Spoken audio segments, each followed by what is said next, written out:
What's up, world? Today we're going to repair a puncture in a tire. Actually, this puncture came from just a screw, and I use a pair of pliers just to pull the screw out. So if you're not familiar with this process, I thought I would share just kind of how I do it in my shop. And I'm sure there's probably some tire technicians out there that have way more experience that can tell me everything that I'm doing wrong with this. This is what's worked for me in my shop, so I wanted to share it with you.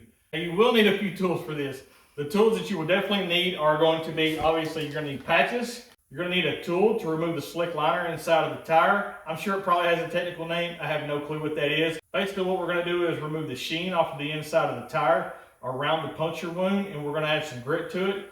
And we're going to need some Self Vulcanizing Cement that will actually help bond the patch to the tire. We're going to need some cleaner. And I like to use blue lint-free towels to wipe stuff down. And we're going to need a roller tool, and that will help to bond the patch to the inside of the tire. You can use a few extra things for this. It will definitely help. I would definitely recommend a good air compressor because these tools can run through a lot of air. Also, one of the things I would recommend is a good air wand to blow all the dust out of the inside of the tire once you're through grinding. You don't want that stuff really rolling around the tire once you're through with that. Other than that, that is really about all we need. So let's get moving on the repair.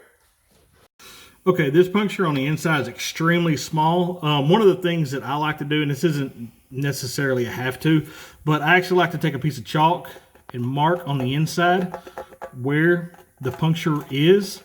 That way I know I'm not going too far off of it whenever I start to grind this surface down and make it slick so that the patch can adhere to it. So let's get the tool and we'll start wiping the texture off the top of this and get it ready to accept some Self Vulcanizing Cement and a patch.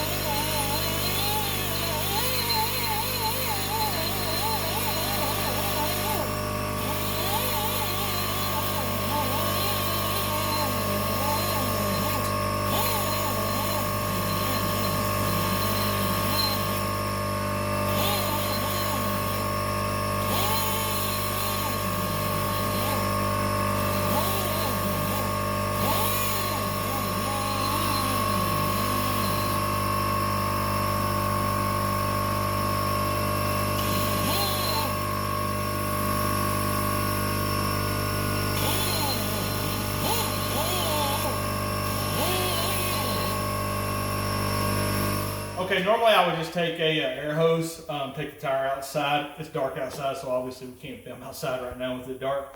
And I would just take an air hose and blow all the dust and any chalk marks, anything like that out of this.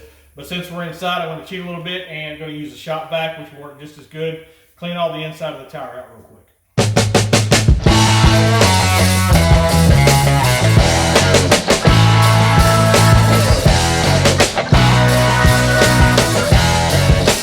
The air wand and kind of cleaned all the dust out of it, or shop vac, whatever works for you.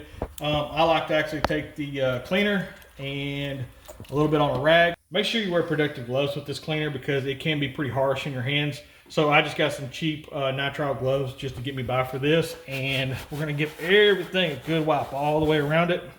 You can see what's coming off. We'll clean that up best we can.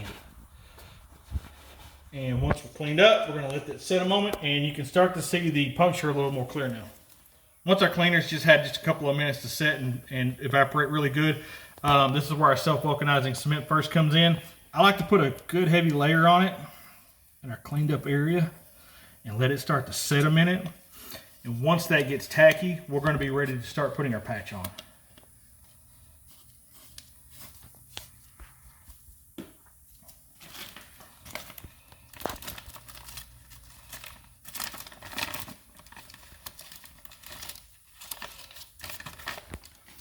Now the patches will probably have a heavy protection on the back side and then this kind of a clear protection on the front side.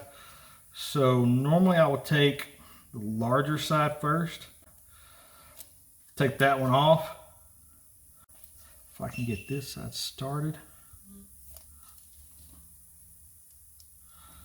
Go ahead and get our patch into position. And let that start to set up for a couple of minutes. All right, once our self-vulcanizing cement has set up for a few minutes, you can see it's kind of getting dry around the edges. We're going to take this roller tool and we are just going to start working it back and forth like a lot. And as we work this, what will happen is that clear plastic over the top of it will start working its way loose. We're eventually going to want that plastic to get loose enough that we can actually peel it off without the patch being affected as we peel it off. We want that patch to stay bonded to the tire really well.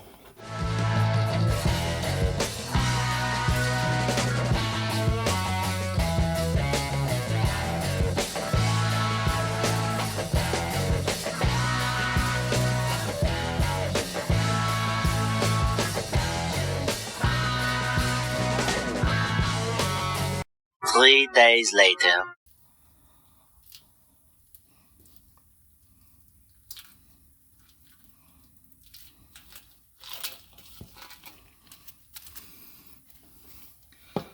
Once our plastic is peeled off, we're going to go over it a few more times.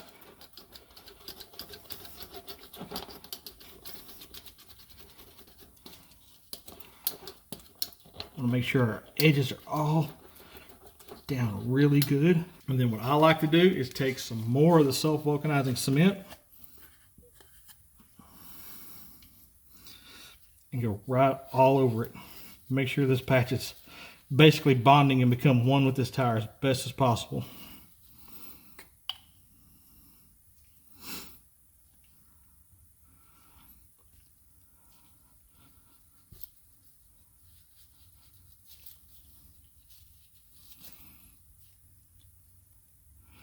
And we're going to let that set up and completely dry.